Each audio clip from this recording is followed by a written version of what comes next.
Hi, this is Gurasi Singh, and you're listening to my Thick Accent podcast.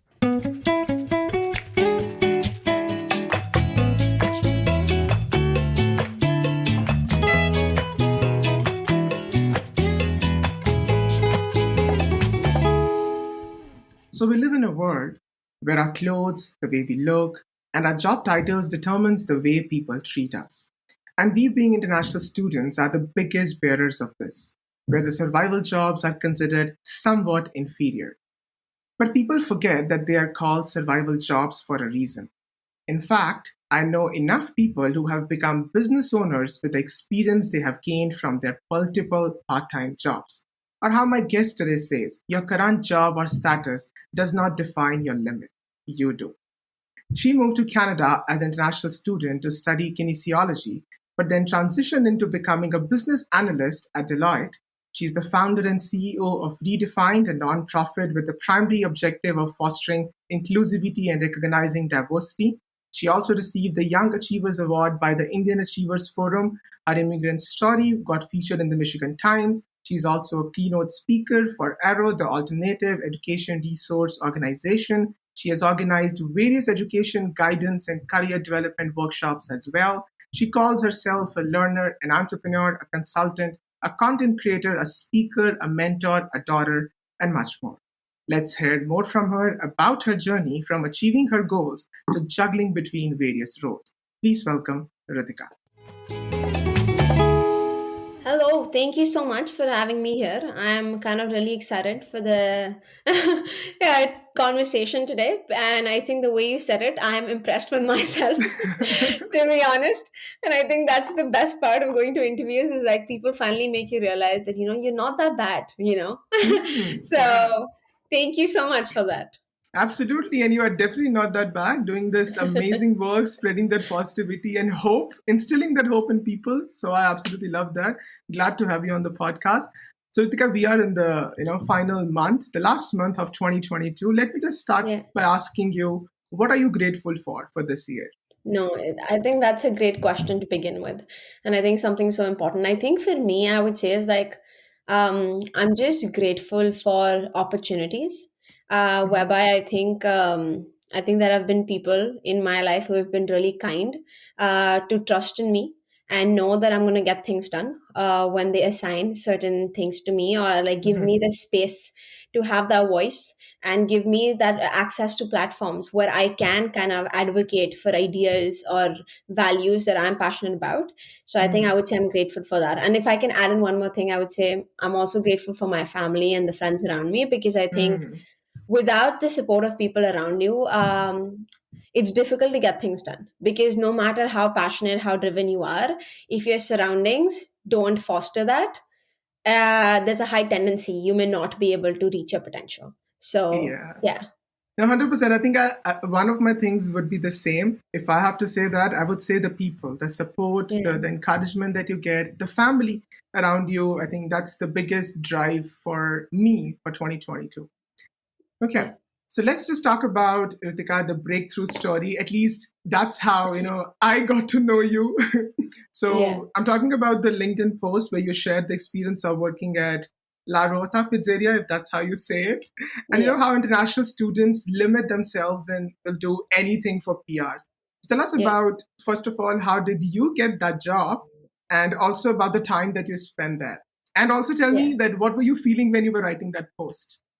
Yeah, no, definitely. I think like that was one of my first, if you want to say those viral moments, at Yeah. least on LinkedIn. And I think the reason is like, I think very rightly you pointed out is like, when we come as international students abroad, you're paying 5 times the tuition fee of any other student of Canadian origin here. And I think that in itself is a huge pressure because, I think, and for me, it was more of it because, I was like a woman of color from India, like your Hmm. relatives etc are of conservative ideologies, and I think like people tend to kind of based on your gender, based on your uh, race, and based on your even the culture that you belong to, like I was Yeah. Punjabi. I feel like there are certain assumptions, stereotypes that people place on you, your capabilities and the levels. And I think when I came abroad, with all that, I don't want to say baggage in a way, but with all those expectations also, that since we are giving you this opportunity, you better make something great out of it. Because I Mhm. think it's like knowing that there are not as many girls back in India who get the same opportunity as I do. I think I Yeah. had this huge kind of like pressure in a way that I felt on myself, which I placed on myself, not to say that my parents pushed it. But I think that was what kind of like the first thing I landed when I was in Canada. It was not like, oh wow, I'm here. It was more about, okay, we need to get to work. That was kind of my idea of it. And I think from the get-go, when I started in university, like I was realizing how expensive things are. And like my parents, they were like, you're there for the academics, give your best effort to it. But I said, why should it just be that way? I don't want to just be a student. If I have the opportunity to do more, well, yes, it may involve me sacrificing a particular things, including some time with my friends, opportunities to relax, enjoy yourself, travel around, explore Vancouver.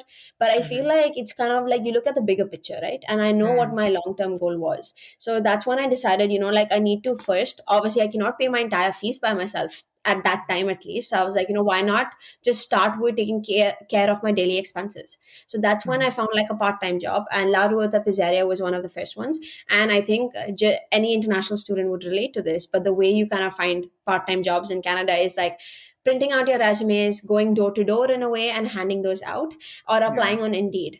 I think I'm a very people person, and I know that's a strength. So I decided to do more the in person route, because I know that would increase my likelihood of getting positions.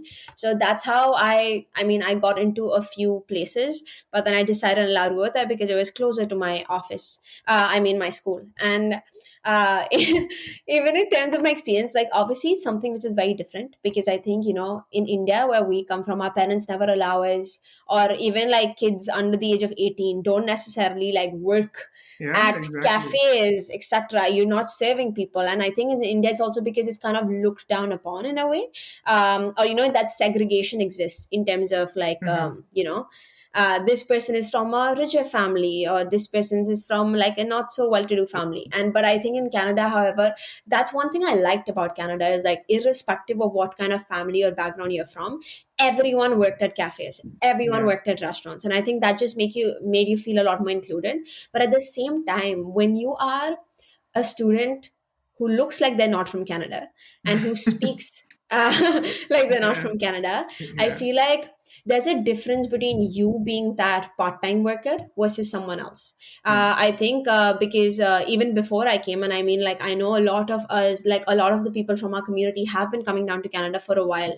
And I feel like because it's just so happened over a period of time, since the hospitality industry is so easy to get into, people have developed this persona of what a part-time worker at a cafe or Exactly. McDonald's would Yeah. look like.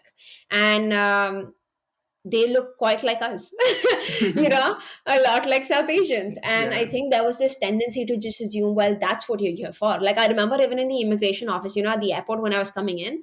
So they're like, oh, so what university are you going to? Because they usually have this idea that, you're just going to aim for the smaller universities, just to kind of stay there, get a PR, work at cafes. And I remember the immigration officer, oh, are you here to, I'm not throwing shade at any university, but they're like, are you Sure. here to kind of attend Langara College and then just work in McDonald's? Is that your idea? And I was like, no. Like I actually in a very competitive university called UBC, in a Yeah. competitive program, and I'm not here to just work part-time. So I feel like I noticed it from the get-go. Like even before I left India, at the immigration offices itself, I was surprised to see that attitude and that ideology. So I feel like it was much of that for me. And I think yeah, I spent 2 years, I think, in that role, Mhm. working at the pizza place, because I think COVID also happened during that time. And I think my family went through a lot of financial pressures, which is what made me stay. And I think that's the number one reason a lot of international students stick to those jobs. It's quick Yeah. money and it's more stable in a way. See, Mm. getting more professional jobs takes time, but when you don't have the time to invest into learning things, learning for case competitions, case interview preparations, you have to kind of give into those jobs that come along the way. And I think that was the case for me as well.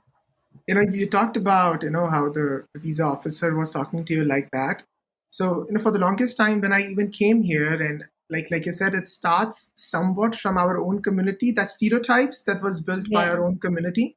And when I came here, nobody even for the for the like first few months believe that I'm doing this course which is advertising.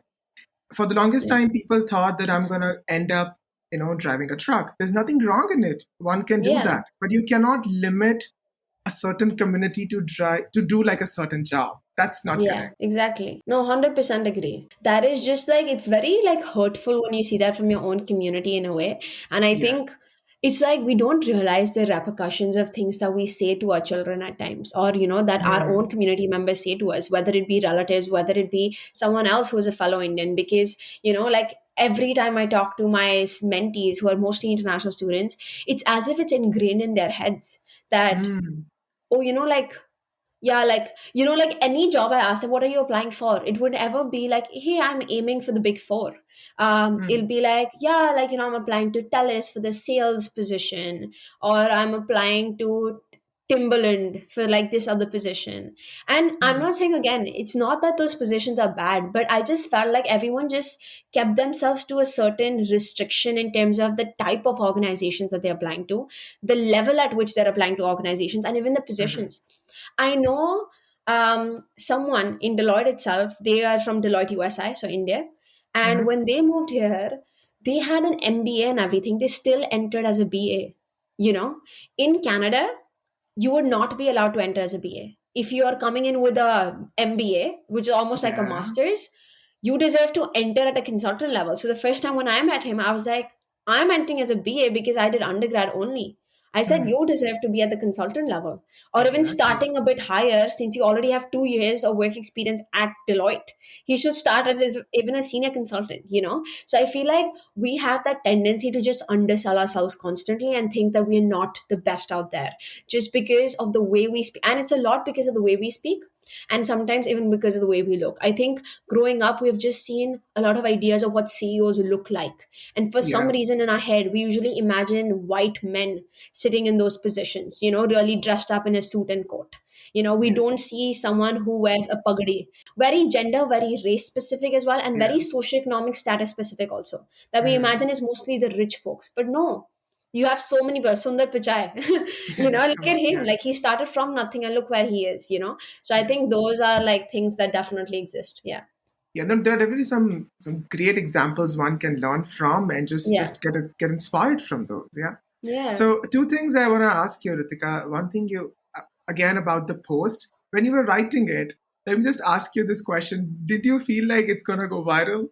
Tell me about that. Oh, not at all. When I was writing it, I know, like, even to this day, like my parents and even my friends sometimes will mention to me, Ritika, like, we don't think you should share everything, like, in a way, like, you never know what people are going to think. You're applying to Deloitte as well. You never know what your employers will think if you talk about Mhm, you working at pizza places. But from the mhm, get go, I was like, that's who I am. mhm. People should be comfortable with it. It's a Yeah. process, right? You don't get a job, you don't become a millionaire, you don't become successful in one day. Taj Mahal was also not built in a day. It takes time to build, right? And you have to Mm. start somewhere. Everyone starts at a certain place. Well, some are privileged to Yeah. start in a better position as compared to others, but both Yeah. of them have the same potential. So I said that that should not dictate how people should assume my capabilities, because, well, I still got the job.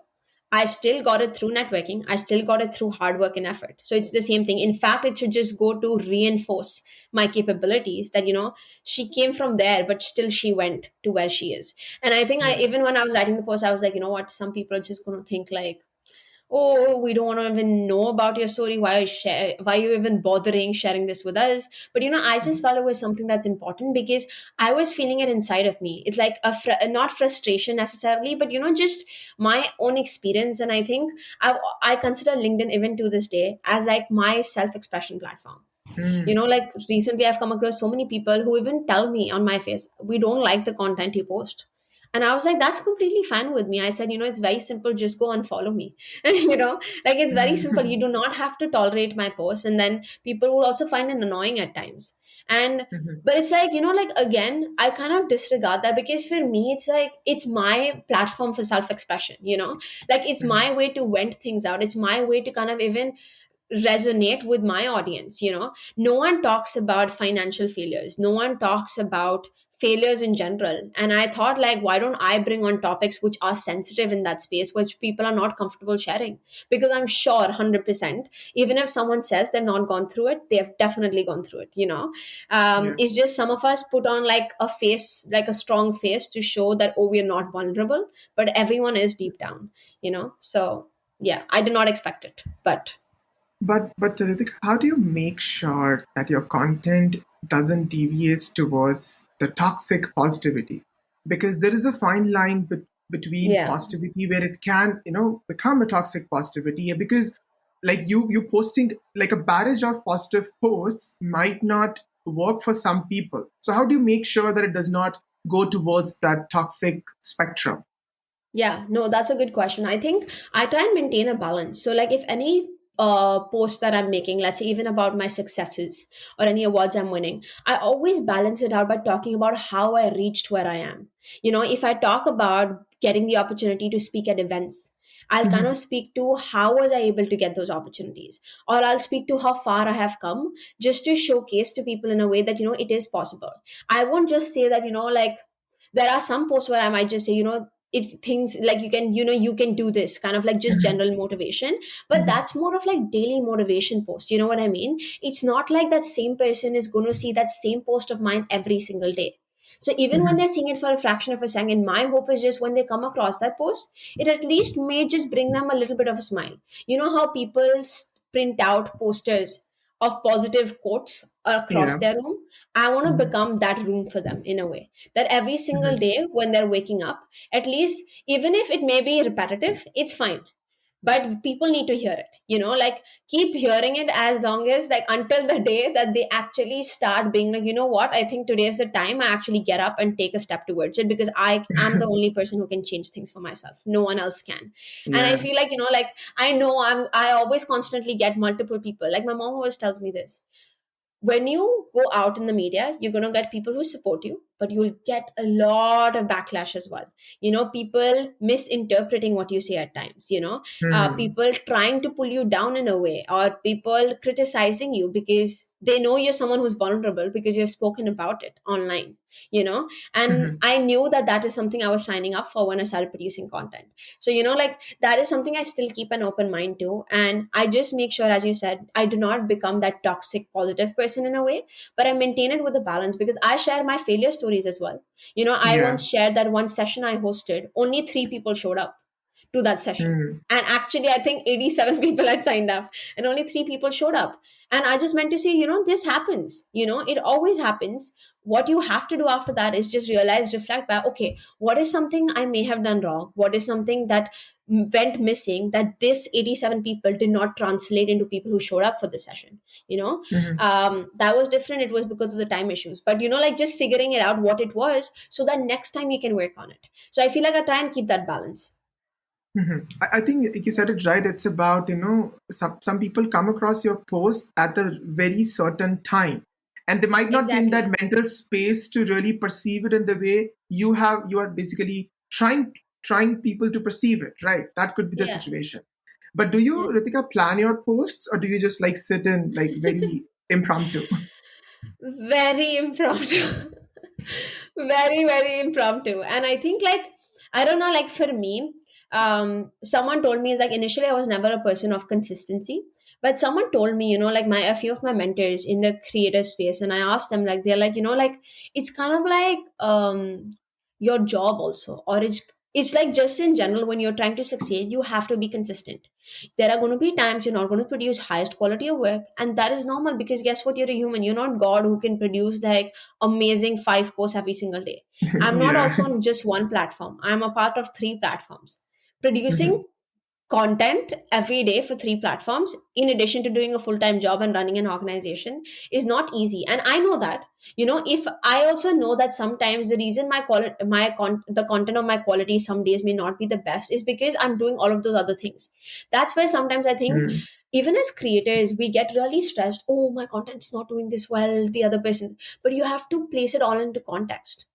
Like, Mhm. like, there are creators who are still students, there are creators whose maybe full-time job is this, and no wonder you're going to see that potential and that quality in their content, because, Yeah. well, they're putting in the effort more than you. instead of you just putting in like 2 hours a day into this, they are putting the 8 to 9 hours a day into just that. So you're going to assume a Exactly. higher quality, obviously, so I Yeah. feel like just being cognizant of that along the way, I think, is something I realized, like, I should do more of, because otherwise I think it can get very like difficult for you personally, because I think we all hold ourselves up to a certain standard, and I think for me, yeah, and that's why it's very impromptu for me. Like even yesterday, that's why people say I don't have work life balance, but I try and maintain it. Like yesterday, after I think for the first time in that month, I went to my friend's house to watch a movie. But I just realized, Mm. oh, I haven't posted a LinkedIn post yet. So even though I want to enjoy it with my friends, while the movie is playing, I'm writing out the LinkedIn post that I posted yesterday.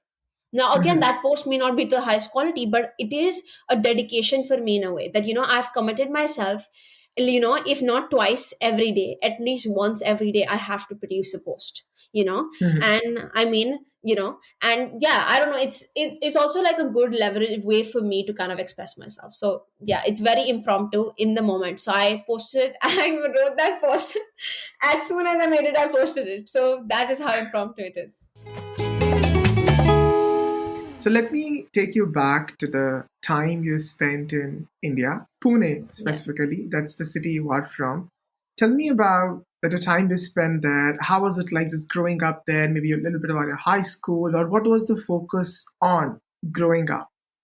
Yeah, I think growing up, my mom has been my biggest support always. Even my obviously my dad.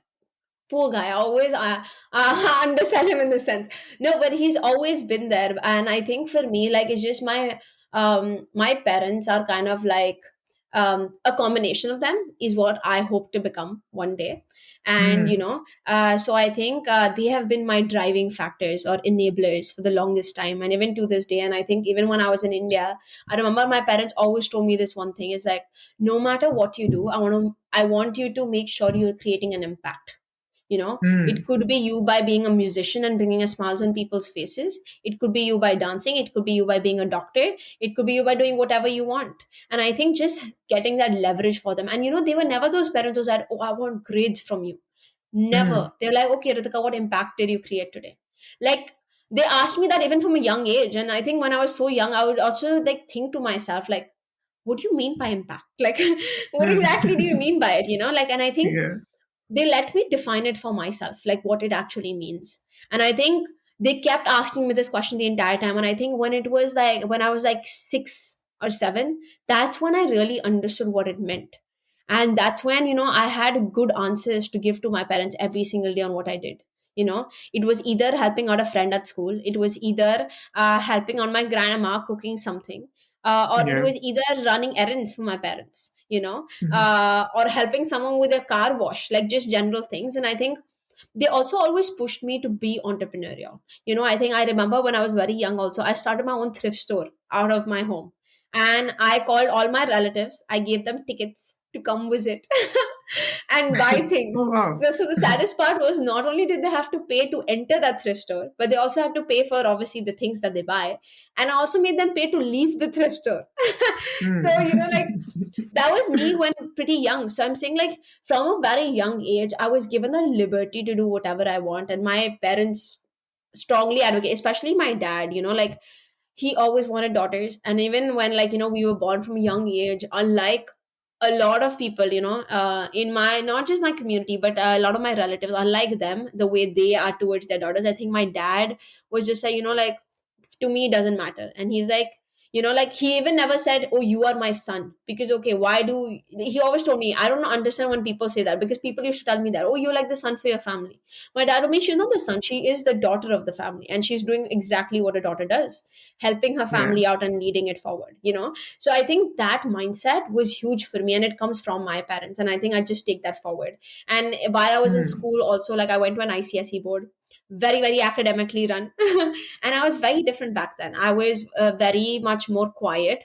I was not comfortable speaking. I was not comfortable going out on stage, voicing my opinions. But I think it comes down to, because at that point I myself wasn't sure what is something I really want to do and who I am. in a way? What is my value proposition? I used to always question this for the longest time, and I still do to this day. I still am not sure what exactly it is, but I think that is something that has just driven me every day and made me open myself and get uncomfortable. But you did play basketball, state level basketball, is that correct? Oh yes, yes, I did. Yes, I did. When I was in 11th and 12th, we also went to Bangalore, I think, for 2 weeks because we were there for the state level, I think, competitions. Mm-hmm. Or no, Mm-hmm. it was selections for nationals. I did not get selected for nationals. But yes, state level was the one I played till. And I think when I did not get selected for nationals, during at the same time, I applied to UBC. And yeah, a few months after, then I moved here. So after that, I actually did not necessarily pursue sports as much, Okay. which is sad. But I think I just got so involved in the other things I wanted to achieve that I felt like I had to kind of give up a few of my um, I don't say passions, but like a few of the things that I enjoy doing, Mm-hmm. like it be playing or like it be like spending a lot of time with my friends, because I Mm-hmm. felt like there's a time and place for everything. And I Yeah, think like if for some limited duration of time, if you have to sacrifice a few things, that's not wrong. But if it's happening over an extended period of time, that's when you need to question it. So yeah. so you did talk about impact a little bit in the beginning, and we will definitely talk more about how you are creating an impact. But something I noticed in your posts is that your mother has had a great impact on you. Like I Yeah. see you mentioning the quotes from your mom in your posts, and there's one post which I would like to discuss, and I feel like that can help the international students who are listening, or just anybody who's listening to this, which was being Gurmukh versus Manmukh, where you said Yeah. that discipline is no way means that you have to punish yourself. Please talk Yeah. about that a little. Yeah, no, definitely. And I think that is something my mom tells me every single day. Like even to this, yesterday I was on call with her.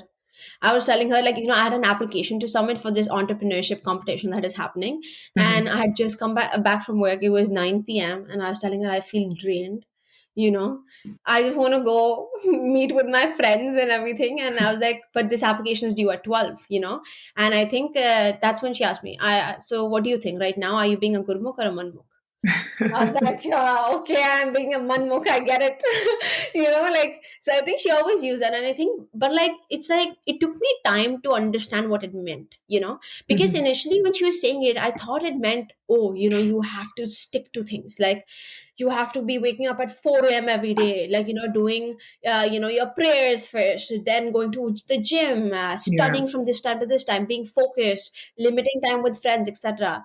But I soon realized that there's a difference between being disciplined versus, as you said, like punishing yourself you know exactly. um and I think it's only like in South Asia and East Asia specifically where we tend to correlate the two, or we think it's the same.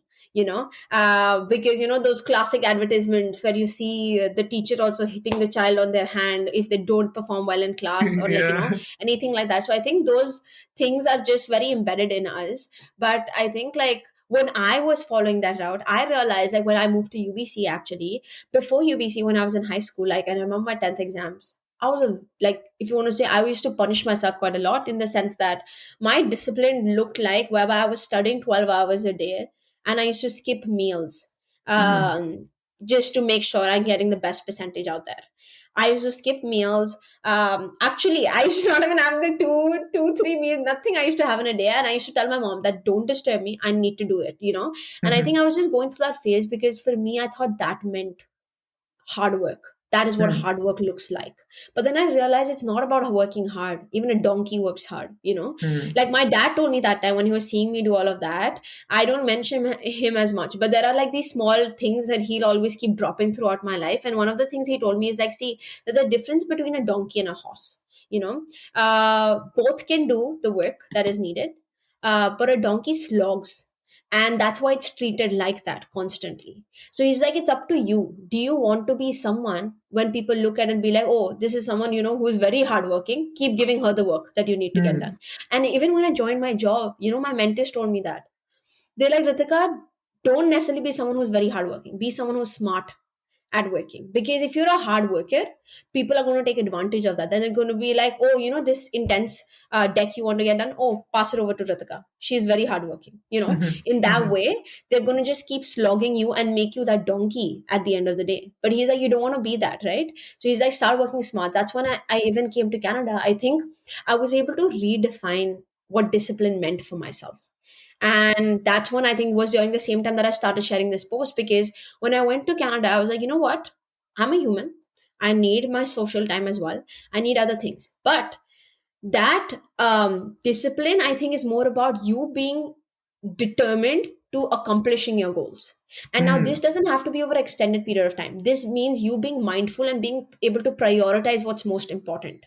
If I have an application due to today midnight, even no matter how tired I am and my friends have plans that they have made with me, if this is something I know, this won't happen tomorrow, but I can always spend time with my friends tomorrow. So Exactly. discipline is that, being able to prioritize and go with the right thing. It's not about punishing yourself, after going out with your friends, maybe. I know a lot of people do that. So I feel like it's just that minor decision making aspect of being able to overcome that manmukh thing that tells you, Are, go with your friends out, versus actually prioritizing what's most important. So I think that is discipline. Yeah, Yeah, absolutely. Finding the balance and prioritizing. And skipping exactly. meals is definitely, I do not recommend anybody Yeah, to no, do. definitely not. That was like a bad time. I remember, like, mental health wise also, I used to take so much stress and everything. And I think it was just unnecessary now that I reflect back. Because, I did end up getting a 98%. But at the end of the day, like, I don't think that made much difference to where I am today. What helped me be where I am today is more of those experiences I got of realizing the right way of doing things. So, Ritika, you came to study at UBC in Vancouver. Tell us about your first day. What was going on in your mind? Yeah, I think the first day when I started university was the first day I even landed in Canada No way. because I arrived a bit late. So I remember the first day I arrived, I was like, wow. First thing was it's cold. I mean, I was excited about that though because I love the cold. I'm a winter baby, and however, in general, I think the it was very exciting for me. Like I'm a very emotional person, but for the first time, I didn't cry when I left. Obviously, I cried a little bit when I saw my mom cry, but like, Sure. I was just very excited while leaving, like for the first time, which is so rare for me because I was a kid who could not live without her mom for like 2 days. I used to come back from boarding school every time. And now I wasn't scared. I was just so excited to just go there and just, be able to explore and build a future for myself. I think when I was getting to go, my mom to this date, I haven't met her in 2.5 to 3 years now. And, she always told me like, they were all feeling really scared. But I think I'm the type of person, I mentally prepare myself for things. When I was leaving India, I was like, you know what? I mean, I still love them, but I was like, you know what? Let's just imagine for the time I'm there for 4 years, this relation doesn't exist in a way. Like it's very far away because I think that is what helped me be strong. When I came to Canada, unlike a lot of kids, okay, unlike a lot of kids, I don't want to say, but like a lot of people get emotional, get weak, travel back home as quick as they can find whenever the vacations come around. I Yeah. was like, no, I'm not doing that. I am here to build a future for myself, to get an experience, to figure out what is something I really want to do. And again, good mukh manmukh in that. It's a lot easier to just go back to your parents, meet them. Yes, it's important. And there's a fine line. Yes, if you're going through emotional issues and emotional pressures, definitely go back because your mental health is most important. But I think I wasn't at that point that, it was so bad in a way. I knew that it was in a state that I just have to push myself a little bit and I think I'll be completely fine. And I think that's what I did. And I think I'm very happy that I made that decision because even now I don't go home as often until I feel like I've made it somewhere. Like, I don't know, it's just my thing. And it's like, I just feel like if I were to go back, I think just seeing my mom, I would get so emotional, I wouldn't want to leave again. So I'm like, I'm just gonna stay here, keep building what I've come to do. And when I think I'm a little bit there, that's maybe when I'll visit, or maybe like, pay for their flight tickets here or something like that. So I think like that's always been kind of like, I don't know. In my head, that's been something I've always tried to do. Did I answer your question, or did I always go all out of it? You did, you definitely did. I think one thing I'll add to what you said is how I see going back and visiting your family is like we here are so occupied, Ritika, in our work, in our jobs, and in your case, building businesses. In my case, my podcast, and Yeah, but I feel like sometimes it's necessary to go back, not for yourself, but sometimes for your parents, yeah, because they look forward to see you, and they yeah, cannot travel all the time. Like in my case, my parents cannot travel all the time alone. They already need like an assistance or somebody with them. yeah, So in that case, I make sure that I visit and I see them, so that yeah, it kind of compensates the time that I've spent away from yeah. them. That's how I basically see it. But yeah. Yeah, no, I think that's definitely an important point, and I think even I've been thinking about it. But I think I don't know, like I don't want to say even I'm waiting for the right time, but I think I was telling my parents I'd rather have them come here because I Yeah. also have a home here where they can stay with me. Like I would Yeah. love to kind of. They have been giving me so much in life. I would love to, for once, be that person who can give them everything. Whereby, if we go to a restaurant, I don't always have to look to my dad to pay things. Hopefully, this time I can pay for all Yeah. of us. And whatever we do, I think that's kind of something I want them to experience. And I think that's why, like, I'm pushing them to kind of come here. Because obviously even I want to meet my parents, but I want them to see this part or this side of things, this side of Hmm. myself, which they haven't got Yeah. to see when I was back in India. Because I feel like, I don't know, for me it's like still when I go back to India and home, I kind of go back into that kid Ritika, who's with her parents, and like, I mean, that's amazing. But I think it's time for my parents to finally feel like, we don't have to take pressures. We don't have Hmm. to, like, she's taking care of it. Like, I want them to feel that. And I think that could only happen if they move out of their house and come here, and Hmm. live with me in a way. So I think that is something I'm pushing for. Okay, sure. If that works for you, and also that's the best feeling when your parents are a little dependent on you and you can provide Yes. for yourself. That's the best feeling for sure. Yeah. Yeah, I mean, Okay. not them being dependent is the best I feeling, mean, obviously, of course, that's but not the dependent, yeah, but but yeah. being able to give back. Yeah. Yeah. Yeah. Sure. And so you came to excel in the area of medicine. So how did you get into business analyst? Tell me about that. Very, very good question. I think for me, it's just, I don't know, like, it's like I'm someone who just keeps myself open to different opportunities. I was always impact driven, right? And that was the main reason why I wanted to become a doctor. So I think when I came to pursue it, I remember this one time, one of my friends was a part of a case competition. And last day of the case competition, she was like, "Ritika, can you just fill in for me? Something came up." And me being a good friend, I was like, sure, let me do that. And that one experience kind of changed the entire trajectory, my career trajectory for me. The reason being because in that case competition, we worked with a nonprofit. We got selected, won the first prize, and we implemented certain policies and procedures that they can transform within their organization. 2 months down the line, we get to know an update from the organization that they have been able to get on board about 150 to 200 people through employment, through incorporation of those policies, procedures. They have been able to increase their following, their revenue structures by a certain amount. And I think just knowing that, and that's when I thought to myself, I was like, you know what?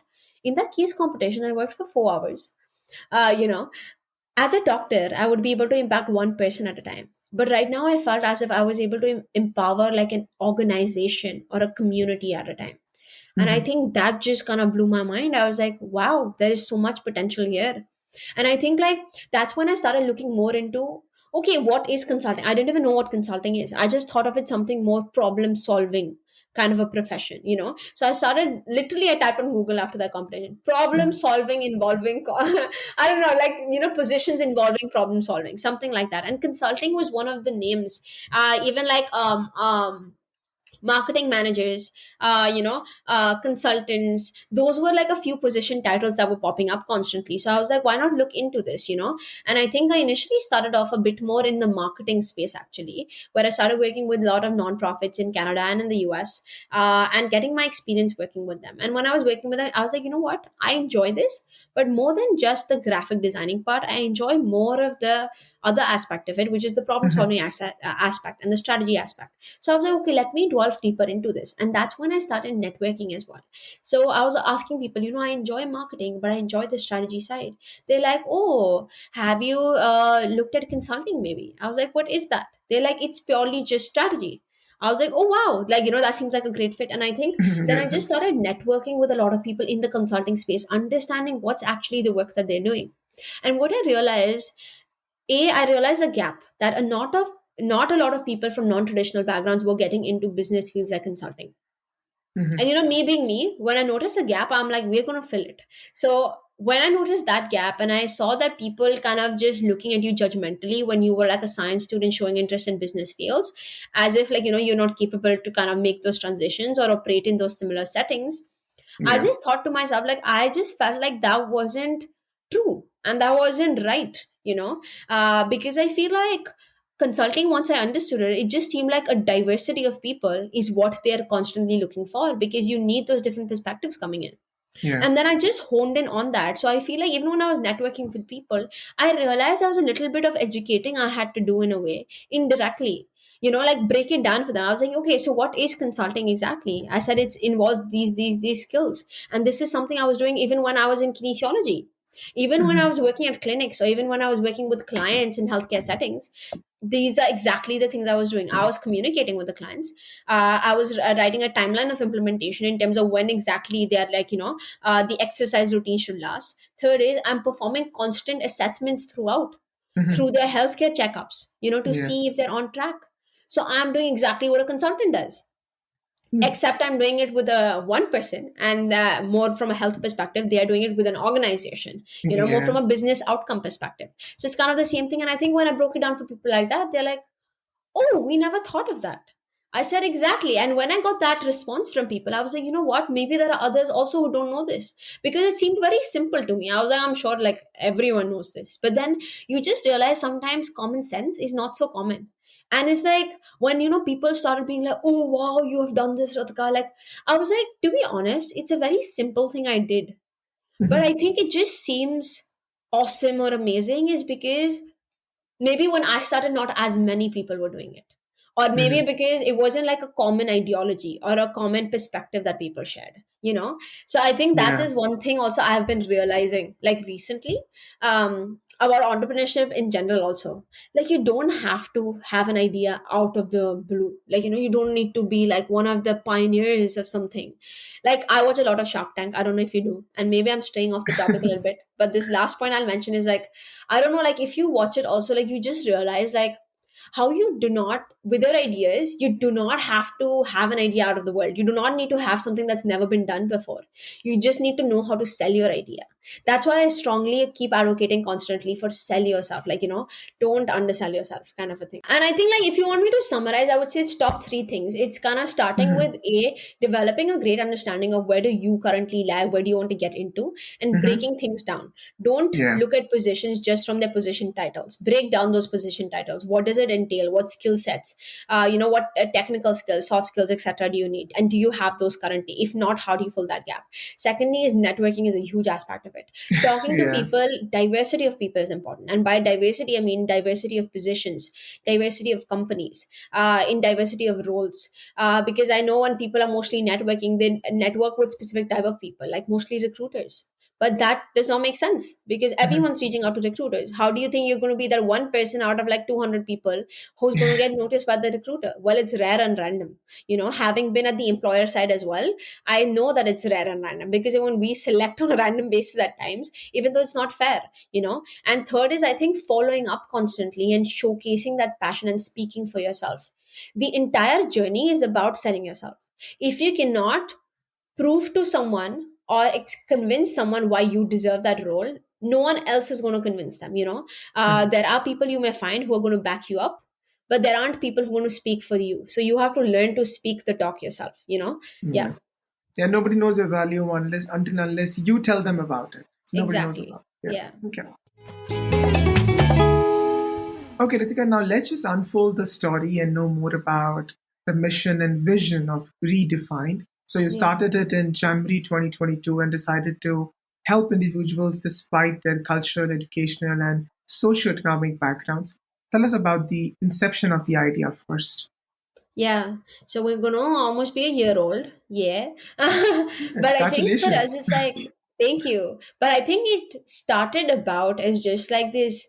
I consider redefine my baby, and I think it's even throughout the entire time when I've been talking, I'm sure I mentioned redefining many times. And the Yeah. reason I think like because it's like from the get go, like when from the time I left my home in India to come abroad, from that immigration officer to even when I landed in India, landed in Canada, and communicating with a few people who had certain ideologies or expectations or assumptions about who I was or what my capabilities were, just based on how I look or based on how I speak or the nationality that I hold, I realized there was a lot of that needed. Mhm. And I think like in first 2 years I necessarily did not do anything about it, but I think, I don't know, slowly I think as I started in a way gaining confidence in my values that I have to offer and in myself, my culture, and was really Mhm. proud of it and proud to showcase that uniqueness in a way, I thought that I need to be able to help others do the same. Because I feel like when I was doing it, I did not necessarily have anyone who could tell me that like you deserve that, like you deserve that role, you're in that role because well you got selected just like everyone else, you were not a Mhm. pity case for them or anything. So like when you're part of that role you should never question, hey, why am I here? Well, it's here because you deserve it. So I never had Yeah. someone tell me that, and I was like, I would want to be that someone to tell that to things and tell that to others. And I think that's when Redefine initially started. We have pivoted a lot along the way. We're currently based in 3 countries: Canada, India, and Africa. And I think in addition to just having that space where we try and host a lot of like workshops, seminars, speaker events, post a lot of content around like marginalized communities in general, people of color specifically, and how like it's about breaking through certain barriers that are placed on you. We also have started doing a lot of like our specific non-profit drives that we do both in person and online, where we kind of really work towards working with underprivileged communities and impoverished communities all across these 3 countries. And I think in Africa and India, it's specifically more related to the idea of education. Because I think like there are a lot of places where education is not as accessible. And Yeah. I'm not saying we provide them with education in biology, math, this and that. I mean, biology, yes, but like, with the physics and the other subjects, but it's more education which is necessary for every person, like social education more so. Yeah. Like the You sex know, education and the menstrual health education workshops that you Exactly. did in Like Africa, right? sexual and menstrual health education is one aspect of it. Now, currently, what I'm hoping to do is go back to those organizations and propose to them ideas that, in addition to running these sexual and menstrual education workshops, I provide you with an educational package where I also bring in people who can provide your students with education on entrepreneurship, on education on like language, and like on your culture as well. Because I think if we want to create a space that is diverse and inclusive as like a world, a community overall, it's very important for every single person to not just know about their own culture, but understand what are the other existing cultures out there. Even Yeah. climate and sustainability is a huge topic which I would want every single person to know. So I think that is what we're trying to do, is create that educational packages abroad where we don't just provide them with sexual menstrual education, but even education about climate and sustainability, even education about business and entrepreneurship, and Mhm. their ability to kind of pursue those areas and fields. So I think that is something we are currently like looking into, in addition to doing the other things that we do. So if anyone wants to donate, feel free to reach out to Redefined, and yeah, either volunteer or donate. Or if you yourself are an organization who is has certain ideas that they want to execute, Redefined is kind of like, I don't want to say investor, but we call ourselves people investors in a way. Like if we see Mm. someone like an individual who has an idea which is to benefit the community, we would more than be happy to support that individual, both financially, resource wise, get mentors, etc. Yeah. So you did talk about the numerous food and cloth drives. So which was the Yeah. very first drive you organized and where was it? Yeah, I think the very first drive I did was in like through Redefined. I mean, we had been doing quite a few drives before, like unofficially when we were not named as an Redefined. organization. Okay. But I think the first time when we got named at Redefined, it was in Canada, and I think in Vancouver in the downtown east side, where we went around, I think, to distribute around 150 food care packages to the homeless community in the downtown east side. So I think we just contacted a few food banks, got food donations from them. Even at our university, UBC, we ran a donation food drive where we basically asked people to donate any dried food and snacks that they have, like energy bars, etc., and Mhm. just segregated those in equal amounts in bags and then just handed it out in the downtown east side area. Yeah. Okay. So you did talk about, how you always look for volunteers all around the world and also the funds. So where can one connect with you? Tell us about that. Yeah, no, definitely. That's a great question and something I should have spoken to before as well. And I think I'll obviously like there'll be a link to our organization, which I think I can send it over to you. And if you could share it Absolutely, yeah. also when you post this. But at the same time, even on our Instagram, you can find us at Redefine Canada, or even on my LinkedIn, to be honest, if you see, you can click and go to Redefine's account, and there's a link tree there.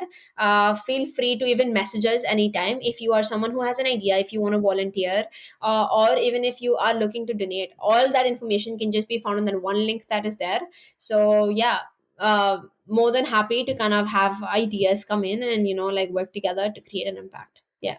Okay. So to all my listeners, I'll put the links in the show notes. Ritika, you also have a podcast with the same name, Redefine. Tell us about that. Yeah.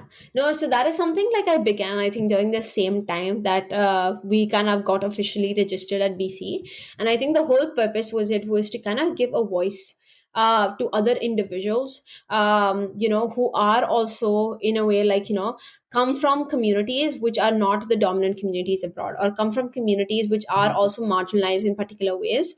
And, kind of give them a platform to speak about their experiences, their journeys, into entrepreneurship, into consulting, or just their journey in general of being able to go beyond certain ideologies and stereotypes that are placed on them, and being able to break those barriers and even pursue fields that are so anti what anyone would imagine for their gender, for their race, culture, etc.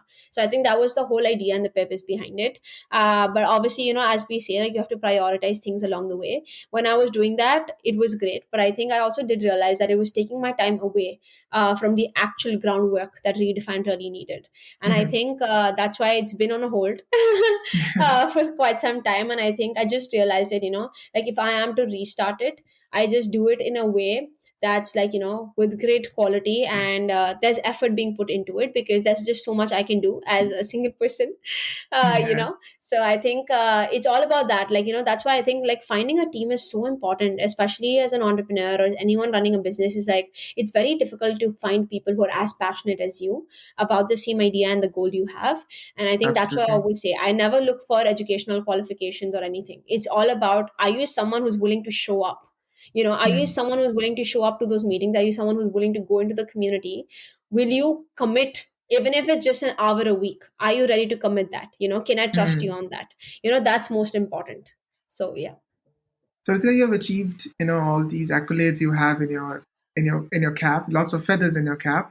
So I remember you telling me in an earlier conversation that when your sister were planning to move abroad, your relatives said that it's a waste of money and you should not Yeah. spend money on girls' education. It's of no use. So what do they say now after seeing all this work that you have done? Well, see, there are two types of relatives again. Some who will say, oh, soon you will realize. Like that criteria changes. Initially, when we were leaving abroad, it'll be more about, oh, it's a waste of education. They won't be able to achieve anything. It's just they're gonna be a burden, this and that. But now that, we're able to kind of fend for ourselves, pay back our loans by ourselves and even support our parents financially, now it changes to something else. Mhm. Oh, in the end, she's just going to get married. And then, like, all this money invested in her, she's not even going to kind of support you guys anymore. So, that thing changes for them as you're transitioning, which is very funny to me and surprising. But I feel like there are also a couple of people who are like, wow, like, I to this day now, it's so proud in a way. Like when we go back to India, like I remember 2 years ago, 2.5, 3 years ago, when I went back, when I met a few of my relatives, they all were planning to send their kids abroad, like, and they all have girls. And I was so surprised. I was like, wow. And they mentioned that, seeing what Ritika and Geet have been able to achieve, we would want our kids to get that platform and that opportunity as well. But I think that in a way, like, also again, is not completely right for the other kids, because it does place a kind of expectation or pressure on them also, that this is Yeah. what success for the parents looks like, or this is what it's defined by, which is not true. So I think, like, like, being again cognizant of that, like, even though I was happy that that was there, I made sure to tell my cousins that this is not how it should look like. But just make sure when you're going there, you do something that you never got to do back in India. And create something of your own. And it can be in any space, it can be in your space of music or anything, because now there isn't going to be anyone to place barriers on you in terms of, I mean, there are racist ideologies, but what I meant is, like, there's not going to be anyone to guide you in a specific direction saying, hey, you have to do only medicine. You have that leverage and that flexibility to do what you want, so make good use of it. And it can Yeah. look different. And even like my sister's journey looks very different from mine, but I think I take a lot of inspiration from her, because I think she's one of those people. She's like a silent impact person. Mm. I think through my experiences realized you cannot be silent, you have to speak up for it. But I think she's someone who to this day is like, even if she do something to the community, she just keeps it to herself, or max she'll let me know, but she never appreciates if I share it or anything. She's one of Mm. those people who just enjoys her space. But yeah. Yeah. Yeah, it is about following your own path, but at the same time learning from Exactly. other people's journey. Exactly. Yes. It doesn't need to look the exact same. Like, when people say, oh, I want to be like, I don't know, someone, like any artist or whoever, it's like you don't want to be like them, because you're your own individual person, right? You want to Yeah. maintain that. You just want to incorporate the things that they have done into your own life and figure out your own strategy for yourself, you know? Yeah, Yeah, it is okay to get inspired from other people's journey and get encouraged and do something of your own. But if you feel like exactly. you have to follow the exact same path, that's not going to happen. Everybody has their own journey and own life personal experiences. Exactly. You got it right. Yeah. Okay, Ritika, so now we're in the final segment of the podcast. I call it Beneath the Accent because we are knowing each other beneath the Yeah. accent. So I'm going to ask you a couple of questions. You can answer them in one word or a sentence or however you feel like. The idea is just to know more about Ritika. Now, first question is, what advice would you like to give to Ritika, who is in the initial months of landing in Canada? Yeah, I would have said that focus on getting experiences, because that is what is going to take you a long way. And make sure to draw a distinction between what are your glass balls versus plastic balls. I don't Hmm. know if there's a reference to this, but glass balls being things that, once they fall down, they're obviously going to break. And even if you mend it together, they're never going to look the same. And plastic Hmm. balls being things that are going to bounce back.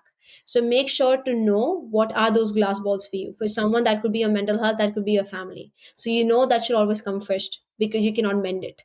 But a plastic ball for someone could be their careers or their grades, because if you fail one course, you definitely have another opportunity to pass.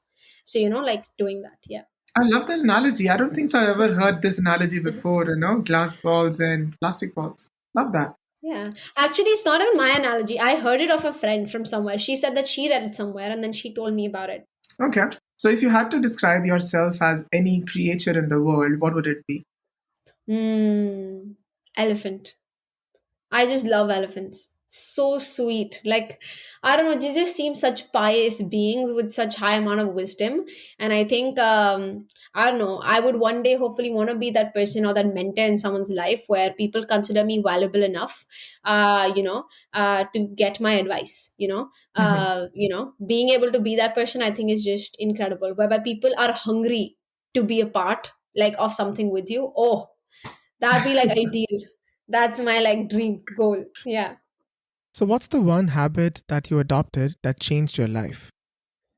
Speaking up for myself. Speaking up for myself, what I think I'm capable of, and being able to support that with evidence. Yeah. Okay. Not underselling myself. Yeah. Is there something you recently bought and you now regret? Something I recently bought and I regret. Yeah. Yeah. Well, That list, if you would ask this question to my mom, she could give you a huge list about these things. But I think for me, see, like, I don't know, like, how this is going to come across, but like, I'm someone, I believe, like, I enjoy shopping, so I'm someone, I'm like, I'm always of this idea that, never cut, I don't say never, don't cut down your expenses. Rather, build yourself to the level that you can afford those expenses. Mhm. I always believe in that. And I think, but sometimes you don't always have to do that. You know what I mean? Like, it's a balance between the two. Like, you have to be cognizant of where you're at. But I think I'm someone who is like, I don't know, like when it comes to even like shopping or even in terms of impact generation, like I'm someone who's very emotional. And I think like sometimes I can take too emotional decisions. So I feel like, even when it comes to creating an impact, even I remember this time during COVID when I initially moved to Halifax and I did not, my job was there like 2 weeks to start. And I did not have that many finances on me. But I remember like I just passed by this area like outside Tim Hortons where a lot of the people from the homeless community were sitting down. And it was cold and like just in that moment it just felt so much that I did not even care to remind myself that Ritika, you yourself don't have that much. I think at that point, like to be very honest, I think in my account had like $150, I think. Mhm. And when I just saw them, I think I just bought coffees, and instead of just them, I decided to kind of buy multiple coffees and just go out on a walk to give it to everyone. And I remember I ended up spending like at least like 80 $90 at Tim's just to kind of buy people things, and give back in a way. And I think I wouldn't say I regretted it, but I feel like the reason I'm saying this is I don't think I ever regret anything. But the reason I say this is because I think it's very important that, it's important to even create an impact. It's important to do things you want to do, but it's sometimes important to be selfish as well a little bit and be mindful of where you're at. Because I think my mom always tells me this: you cannot help someone if you yourself are drowning. You know what I mean? You first have to help yourself. If there are, that's the reason why in a flight they tell you wear a mask first, then help someone else. Because if even you are dying, how are you supposed to help the other person? So I think that is also one thing I have been realizing. And but that doesn't mean don't, push yourself to do more for others, because Mhm. trust me, it comes back in great returns, even to surprise. Yeah. It's said that you cannot pour from an empty cup. So, so making sure your cup have enough water to pour, right? Exactly. Yeah. Yeah, but I think like it just differs. I don't know. Like when I did that, next day through LinkedIn, I ended up earning $200 through like a session that I was hosting, and like Mhm. like so. I think it's very like variable, and I think for me, in a way, like I just know I view money as something which is definitely can come. Like it's not like I don't know why people run behind money, because it comes. Like you just Mhm. have to put in the work and just keep working. It's gonna come and go. That's its process. So one shouldn't worry about money. Worry about that impact creation. Maybe because even if now to this day I'm like saying, oh, you should not do it. But maybe what I did that day may have left a certain impact on these people, whereby they're like, oh, this person, they themselves, because I was chatting to them about this. I myself don't have this much. Mhm. There may be possibility you see me next day, you're coming up to you and asking you for help. But like I think them just being able to see that showcase that, like, sometimes you don't have to be rich to help others. Mhm. You can Yeah. also not have as much and still be able to give back, even if it's just a penny. So I think Okay. that's what's most important. Yeah. So talking about pennies and money, tell me what is the most expensive thing you own? Well, I was going to go all philosophical in this way, and I was going to be like my parents. Because I think there's no value you can give to that, to be honest. So I feel like, Absolutely. Yeah. yeah, I'm a philosophical person. So in that way, I would say definitely like my parents would be the first ones that I would mention for this, because I think I can never find a replacement for it either. So, Okay. yeah, I would say that's the most expensive. Uh, yeah, I don't know, most cherished or Okay. most valuable asset that I have. Okay. Now let's have the real answer now. What is the most expensive thing you own? Tell me about that. I actually don't know, to be honest. I don't think I even own expensive things. I don't know. Yeah, I mean, whatever expensive I may have is through my parents. I'm not sure what it is. I don't know. Okay. I don't think I have one, to be honest. Sorry, I just don't have one. Yeah. Okay. So what's the most expensive thing you would like to own? Good question. Well, I still am tending towards philosophical, but you want like a material answer. Most expensive thing I would like to own. I think like it's been my dream for the longest time is to be able to buy my parents a house by Mhm. myself, like even though they have a Okay. house, you know. So I think I would really like to be able to buy a house in Vancouver. I would love them to shift here. So yeah, I would want to be able to buy a house here. Yeah. Okay. So name three things from your bucket list. That is a good one. That is something I like. Okay, for some it may seem like unachievable, or may think I can never do this, but that's totally fine. Getting featured on Forbes, getting featured on Vice, which is another magazine. Third, I would say is being able to take Redefined to a level where we are more sustainable. Whereby I know this is a very lengthy answer for this, but yeah, taking Redefined to a level where we're more sustainable financially and even in Mhm. terms of like human capital resource wise. Yeah, Okay. So who's your go-to person? my mom. Okay. If you could have any one superpower, what would it be? Oh, love that question. Be able to just meet people and solve all their miseries. Okay, I'll take that. So is there any movie, Ritika, that you like to watch again and again? Oh, see, I'm an emotional person. I watch like emotional movies, and I'm a big Bollywood junkie, to be honest. Mhm. So I really like the movie Three Idiots. The reason Okay. being because I think it redefined a lot of things, and I think it showcases a very good idea. And I think even in general, just a lot of movies by Amir Khan, I think Mhm. speak to area like issues and ideas, even by Ayushmann Khurrana.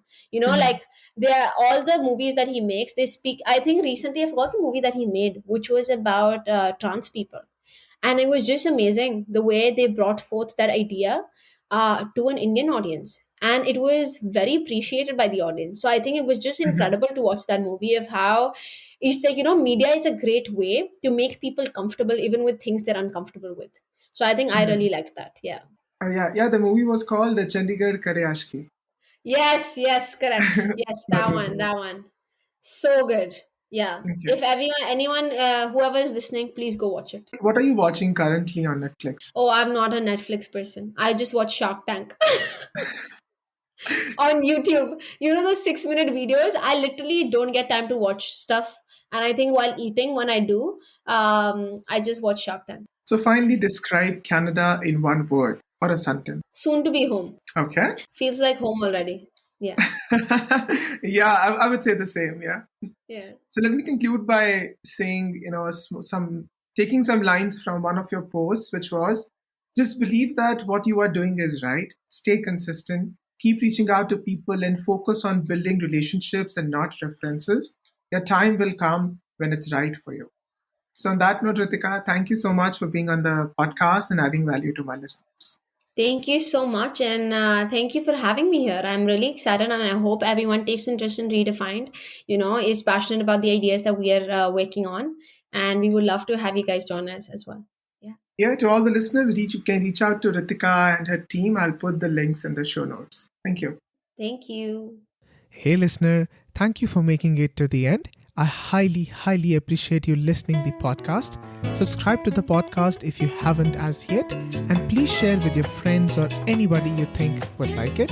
And like I always say, we encourage you to follow your heart, but also us on Instagram. The handle is mythicaccent.